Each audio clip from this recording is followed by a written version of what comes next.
नारायणं नमस्कृत्यं नरं चैव नरोत्तमं देवी सरस्वती व्यासं ततो जयमुदीरयेत्। नष्टप्रायेषु अभद्रेषु नित्यं भागवत सेव्या भगवती उत्तम श्लोके भक्ति भवती नष्टिके।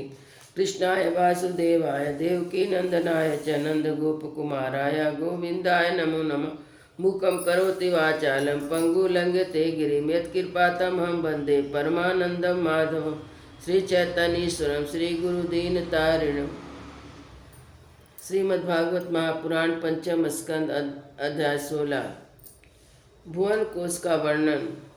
राजा परीक्षित ने कहा, मुनिवर, जहाँ तक सूर्य का प्रकाश है और जहाँ तक तारागढ़ के सहित चंद्रमा दिख पड़ते हैं, वहाँ तक आपने भूमंडल का विस्तार बतलाया है। उसमें भी आपने बतलाया कि महाराज प्रियव्रत के रथ के पहिए की 7 लीकों से 7 समुद्र बन गए थे, जिनके कारण इस भूमंडल में 7 द्वीपों का विभाग हुआ। अतः भगवान, अब मैं इन सब का परिणाम और लक्षणों सहित पूरा विवरण जानना चाहता हूँ, क्योंकि जो मन भगवान के इस गुण में स्थूल विग्रह में लग सकता है, उसी का उनके वासुदेव संजय स्वयं प्रकाश निर्गुण ब्रह्म रूप सूक्ष्म स्वरूप में भी लगना संभव है।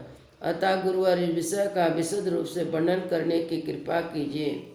श्री सुखदेव जी बोले, महाराज, भगवान के गुणों का इतना विस्तार है कि यदि कोई पुरुष देवताओं के समान आयु पाले तो भी मन या वाणी से इसका अंत नहीं पा सकता। इसलिए हम रूप, परिणाम और लक्षण द्वारा मुख्य मुख्य बातों को लेकर इस भूमंडल की विशेषताओं का वर्णन करेंगे।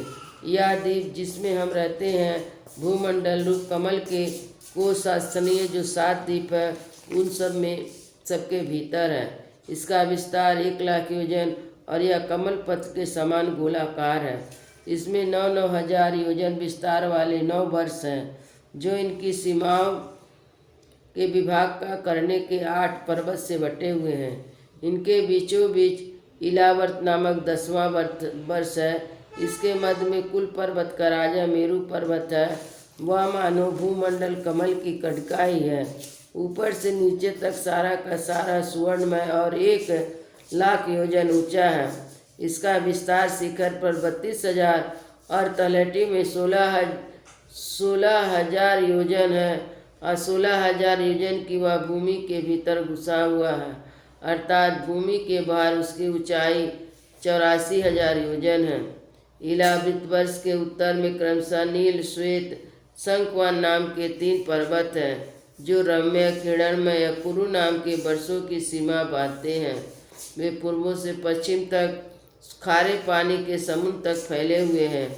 उनमें से प्रत्येक की चौड़ाई 2,000 योजन और लंबाई में पहले की अपेक्षा पिछला क्रमश 10 मान से कुछ अधिक कम है।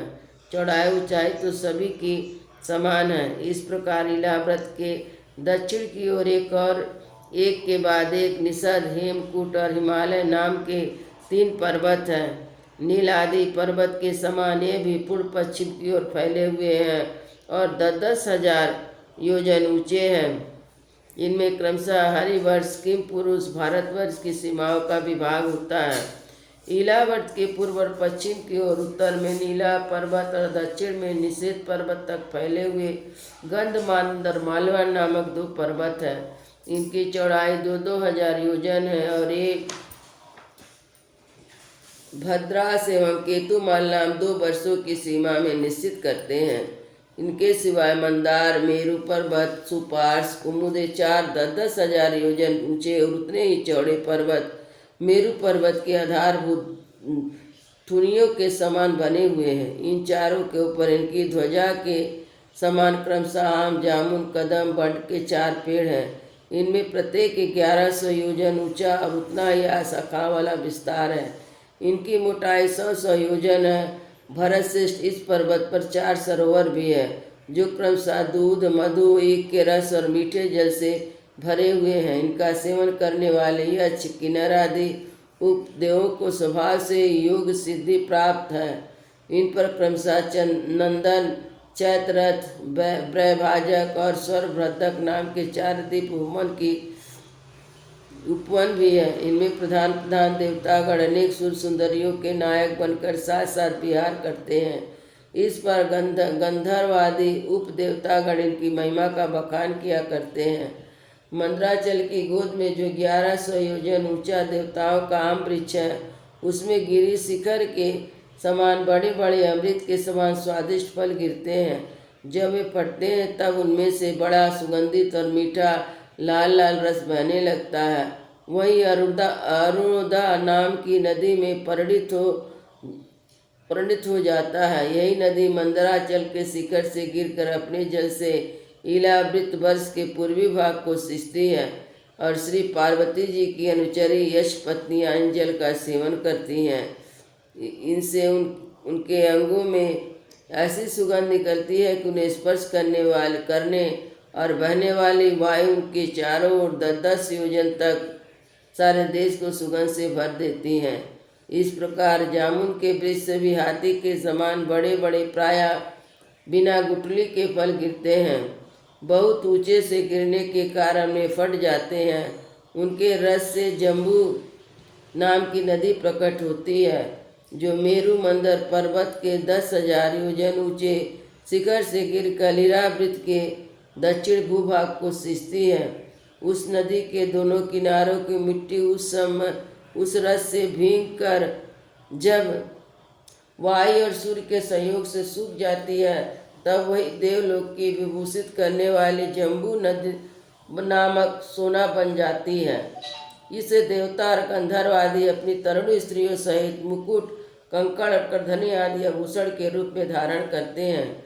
सुपर्श पर्वत पर जो विशाल कदम वृक्ष है, उसके 5 कोटरों में मधु की 5 धाराएं निकलती हैं। उनकी मोटाई 5 पुर से जितनी है। ये सुपार्श के शिखर से गिरकर इलावृत वर्ष के पश्चिमी भाग को अपनी सुगंध से सुशोभित करती है। जो लोग इसका मधुपान करते हैं, उनके मुख से निकली हुई वायु अपने चारों ओर से 100 योजन तक इसकी महक फैला देती है। इस प्रकार कुमुद पर्वत पर जो सतवंश नामक बट वृक्ष है, जिसकी शाखाओं से नीचे की ओर बहने वाले अनेक नद निकलते हैं, वे सब इच्छानुसार भोग देने वाले। उसमें दूध, दही, मधु, घृत, गुड़, अन्न, वस्त्र, शैया, आसन, आभूषण आदि सभी पदार्थ मिल सकते हैं। ये सब कुमुद के शिखर से गिरकर लीलावृत के उत्तरी भाग को सींचते हैं। इनके दिए हुए पदार्थों का उपयोग करने वाले वहाँ की प्रजा की त्वचा में झुर्रियाँ पड़ जाना, बाल पकना, थकान होना, शरीर में पसीना आना, दुर्गंध निकलना, बुढ़ापा, रोग, मृत्यु, सर्दी गर्मी की पीड़ा, शरीर का कांतिहीन हो जाना, अंगों का टूटना आदि कष्ट कभी नहीं सताते।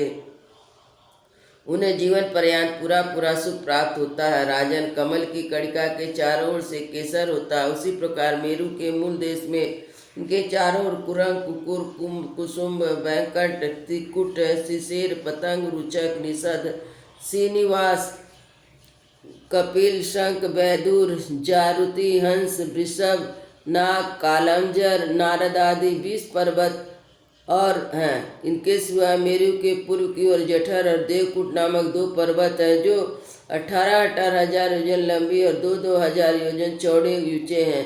इसी प्रकार पश्चिम की ओर पावन और परियात, दक्षिण की ओर कैलाश, करबीर तथा उत्तर की ओर त्रिरिंग और मकर नाम के पर्वत है। इन 8 पहाड़ों से चारों ओर से घिरा हुआ सुवर्णगिरी मेरु अग्नि के समान जगमगाता रहता है। कहते हैं, मेरु के शिखर पर बीचों बीच भगवान ब्रह्मा जी की सुवर्णमय पुरी है, जो आकार में समचौरस तथा करोड़ों योजन विस्तार वाली है। उसके नीचे पूर्वाधिक 8 दिशा, उपादेशों में अनेक अधिपति, इंद्र, 8 लोकपालों की 8 पुरियाँ हैं। वे अपने स्वामी के अनुसार उन्हीं दिशाओं में हैं और परिणाम से ब्रह्मा जी की पुरी से चौथाई में है। बोलो वृंदावन बिहारी लाल की जय। जय श्री राम लला की जय। जय जय सीताराम।